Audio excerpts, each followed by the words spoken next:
Hello everyone, welcome to Gagan's virtual classroom. आज हम बात करेंगे सीबीएसई के लेटेस्ट सर्कुलर की, जिसमें क्लास 10th एंड 12th के कंपार्टमेंट के एग्ज़ाम के बारे में नोटिफाई किया गया है।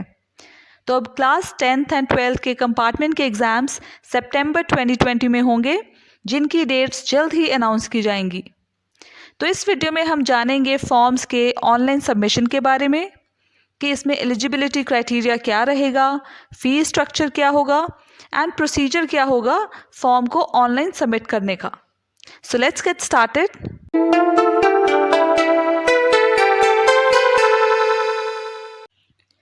तो सबसे पहले हम देखेंगे कुछ इंपॉर्टेंट डेट्स, एंड ये डेट सेम रहेंगी रेगुलर एंड प्राइवेट कैंडिडेट्स के लिए। तो फॉर्म को ऑनलाइन सबमिट करने की डेट होगी 13 अगस्त 2020 से लेकर 20 अगस्त 2020 शाम के 5 बजे तक, एंड इस बीच आपको कोई लेट फ़ी नहीं लगेगी। एंड ये डेट्स दोनों ही 10th एंड 12th क्लास के स्टूडेंट्स के लिए है। उसके बाद 21 अगस्त से लेके 22 अगस्त तक शाम के 5 बजे तक आप सबमिट कर सकते हो अपने फॉर्म, लेकिन ये आप लेट फ़ी के साथ ही सबमिट कर पाओगे। एंड उसके बाद आपको जो एडमिट कार्ड्स डाउनलोड करने की डेट वो बाद में नोटिफाई की जाएगी। और सीबीएसई की तरफ से 2 सर्कुलर्स इशू किए गए हैं, एक रेगुलर कैंडिडेट्स के लिए एंड एक प्राइवेट कैंडिडेट्स के लिए। तो जो प्राइवेट कैंडिडेट्स हैं उनको अपने आप से सीबीएसई वेबसाइट पर जाकर अपने आप को ऑनलाइन रजिस्टर करना होगा, अपना फॉर्म सबमिट करना होगा। लेकिन जो रेगुलर कैंडिडेट्स हैं उनको अपने स्कूल में ही जाकर फ़ीस डिपॉजिट करनी होगी, एंड उनके स्कूल उनकी तरफ से सीबीएसई में उनका फॉर्म सबमिट करेंगे। इसीलिए रेगुलर कैंडिडेट्स को ये एडवाइस किया जाता है कि आप जल्द से जल्द अपने स्कूल में जाकर अपनी फ़ी डिपॉजिट कर दें, ताकि स्कूल को पता हो कि आप इस कंपार्टमेंट के एग्ज़ाम में अपीयर होना चाहते हो। अब हम बात करेंगे क्लास 10th के एलिजिबिलिटी क्राइटेरिया की, मतलब कि ये एग्ज़ाम कौन दे सकता है एंड रेगुलर कैंडिडेट कौन है। तो रेगुलर कैंडिडेट वो है जिसने क्लास 10th के सीबीएसई बोर्ड फेब या मार्च 2020 को स्कूल की तरफ से दिया है, एंड वो स्टूडेंट ये एग्ज़ाम दे सकता है जिसके 1 या 2 सब्जेक्ट्स में कंपार्टमेंट है। तो वो 1 या 2 सब्जेक्ट्स में कंपार्टमेंट एग्ज़ाम के लिए अप्लाई कर सकता है। ये एग्ज़ाम वो रेगुलर कैंडिडेट भी दे सकता है जो फेब मार्च 2020 के बोर्ड एग्ज़ाम उसने पास कर लिया है, लेकिन वो उसने 6th ऑप्शनल सब्जेक्ट की वजह से पास किया है।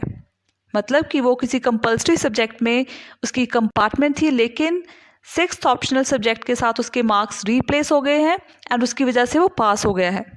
तो वो इम्प्रूवमेंट ऑफ परफॉर्मेंस की कैटेगरी के अंदर अप्लाई कर सकता है। ऑल्सो ये एग्ज़ाम वो कैंडिडेट्स भी दे सकते हैं जिनका अनफेयर मीन्स यूज़ करने की वजह से कोई सब्जेक्ट में एग्ज़ामिनेशन कैंसिल हो गई हो, तो वो भी कंपार्टमेंट एग्ज़ामिनेशन के ऑप्शन के अंदर अपीयर कर सकते हैं। ऐसे ही क्लास 12th का एलिजिबिलिटी क्राइटेरिया है कि आप रेगुलर कैंडिडेट हो जो फेब या मार्च 2020 में सीबीएसई बोर्ड क्लास 12th में अपीयर हुए, लेकिन आपकी किसी सब्जेक्ट में कंपार्टमेंट आई, तो आप उस कंपार्टमेंट वाले सब्जेक्ट में अपीयर हो सकते हो।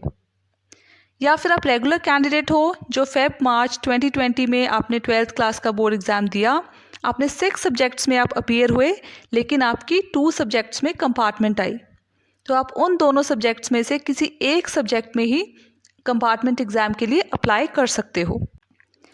या आप ऐसे कैंडिडेट हो जिसने फेब या मार्च 2020 में किसी 6 सब्जेक्ट्स में अपीयर हुए एंड आप पास भी हो गए, लेकिन आप किसी एक सब्जेक्ट में क्लियर नहीं कर पाए, तो आप उस एक सब्जेक्ट में इम्प्रूवमेंट ऑफ परफॉर्मेंस कैटेगरी के अंदर अप्लाई कर सकते हो। ऑल्सो वो कैंडिडेट भी जो अनफेयर मीन्स यूज़ करने की वजह से जिनका कोई सब्जेक्ट में एग्ज़ाम कैंसिल हो गया हो, वो भी कंपार्टमेंट की कैटेगरी में अप्लाई कर सकते हैं। अब हम बात करेंगे फ़ीस की, जो क्लास 10th एंड 12th के लिए सेम होगी। तो नॉर्मल फ़ी होगी अगर आप 13 अगस्त 2020 से लेकर 20 अगस्त 2020 को शाम के 5 बजे तक फॉर्म सबमिट करते हो एंड फ़ी डिपॉजिट कर देते हो। लेकिन आपको लेट फ़ी लगेगी अगर आप 21 अगस्त से लेकर 22 अगस्त 2020 शाम के 5 बजे तक फ़ी डिपॉजिट करते हो। एंड जो स्कूल्स इंडिया में हैं उनके लिए नॉर्मल फ़ी होगी ₹300 पर सब्जेक्ट, मतलब जिन स्टूडेंट ने एक सब्जेक्ट के लिए अप्लाई करना होगा कंपार्टमेंट के एग्ज़ाम के लिए, उनको 300 रुपीज़ देने होंगे। जिन्होंने एक से ज़्यादा के लिए अप्लाई करना होगा उनको 600 देने होंगे। वैसे ही जो स्कूल्स इंडिया से बाहर हैं, तो वहाँ पर अगर किसी ने अप्लाई करना है तो पर सब्जेक्ट ₹2000 लगेंगे।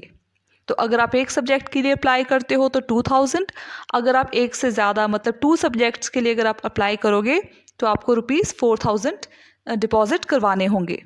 वहीं लेट फ़ी में आपको नॉर्मल फ़ी के साथ साथ ₹2000 और डिपॉज़िट करवाने होंगे। एंड ये डेट्स में कोई एक्सटेंशन नहीं मिलने वाली। एंड विजुअली इम्पेयर्ड कैंडिडेट्स के लिए एग्जामिनेशन फ़ी एग्जेम्प्टेड है, मतलब उनको कोई फ़ी नहीं लगेगी। ऑल्सो CBSE ने लेट फ़ी कैसे कैलकुलेट होगी ये अच्छे से इलस्ट्रेट किया हुआ है कि अगर स्टूडेंट्स अपनी पूरी डिटेल प्लस फाइनलाइज कर देते हैं अपना डेटा एंड फ़ी डिपॉजिट कर देते हैं 20 अगस्त से पहले, तो उनको कोई लेट फ़ी नहीं लगेगी।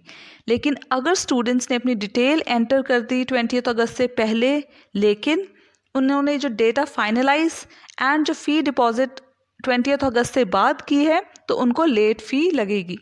एंड क्योंकि लॉकडाउन के चलते कुछ सब्जेक्ट्स के एग्ज़ाम्स कैंसिल हो गए थे, तो CBSE ने ये क्लियर किया है कि किन स्टूडेंट्स को फ़ी पे करनी है एंड किन को नहीं पे करनी। तो जिन स्टूडेंट्स ने कंपार्टमेंट एग्ज़ाम के लिए या इम्प्रूवमेंट एग्ज़ाम के लिए एग्ज़ाम देना है, उनको फ़ी पे करनी है। ऑल्सो जिन स्टूडेंट का अनफेयर मीन्स की वजह से कोई सब्जेक्ट में एग्ज़ाम कैंसिल हुआ था, उनको भी फ़ी पे करनी है। सिर्फ क्लास 12th के वो स्टूडेंट्स जिन्होंने ऑलरेडी अप्लाई किया हुआ था इम्प्रूवमेंट एग्ज़ाम के लिए एंड जिनका एग्ज़ाम 1 जुलाई से 15 जुलाई के बीच में था, लेकिन जो कैंसिल हो गया था एंड उनके रिज़ल्ट में NC लिखा आया है, उनको फ़ी पे नहीं करनी है। अब हम आते हैं ऑनलाइन सबमिशन के प्रोसीजर पर। एंड यहाँ पर हम सिर्फ रेगुलर कैंडिडेट्स की बात कर रहे हैं जिनका फॉर्म स्कूल के थ्रू सबमिट होगा। तो इसके लिए सबसे पहले स्कूल अपने स्कूल लॉगिन से एक लिस्ट ऑफ कैंडिडेट्स जनरेट करेगा, वो स्टूडेंट्स जो कंपार्टमेंट में प्लेस किए गए हैं।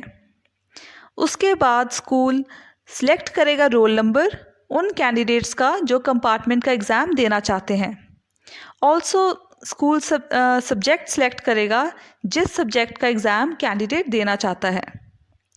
उसके बाद स्कूल फाइनलाइज करेगा एंड फिर एक एप्लीकेशन ID जनरेट होगी जो वो कहीं पर लिख लेगा। एंड फिर फाइनली सारे स्टूडेंट्स की, जिन स्टूडेंट्स ने कंपार्टमेंट एग्ज़ाम में अपीयर होना है, उन सब की टोटल फ़ी जो है वो उसको स्कूल ने जो है ऑनलाइन पेमेंट करनी है। इसके बाद जो स्टूडेंट्स अपीयर होना चाहते हैं अपने किसी ऑप्शनल एग्ज़ाम को इम्प्रूव करने के लिए, या फिर जिन सब्जेक्ट में किसी कंपल्सरी सब्जेक्ट में कंपार्टमेंट आई है और उसको जो रिप्लेस कर दिया गया है ऑप्शनल सब्जेक्ट के साथ, तो वो इम्प्रूवमेंट का एग्ज़ाम देना चाहते हैं, तो उन स्टूडेंट्स के रोल नंबर एंटर करेगा स्कूल एंड डिटेल्स जनरेट करेगा। एंड लास्ट में एक फाइनल लिस्ट जनरेट होगी जो स्कूल अपने रिकॉर्ड के लिए रख लेगा। अब मैं उन स्टूडेंट्स को एडवाइस करूँगी जो कंपार्टमेंट या इम्प्रूवमेंट के एग्ज़ाम के लिए अपीयर होना चाहते हैं कि वो अच्छे से तैयारी कर लें, क्योंकि सितंबर में आपके एग्ज़ाम्स होने वाले हैं। एंड आई एम श्योर आपने लॉकडाउन के चलते जो इतना टाइम मिला था, आप ऑलरेडी बहुत अच्छे से प्रिपेयर्ड होगे। आगे भी जो टाइम बचा है उसमें अच्छे से तैयारी कर लो। All the best.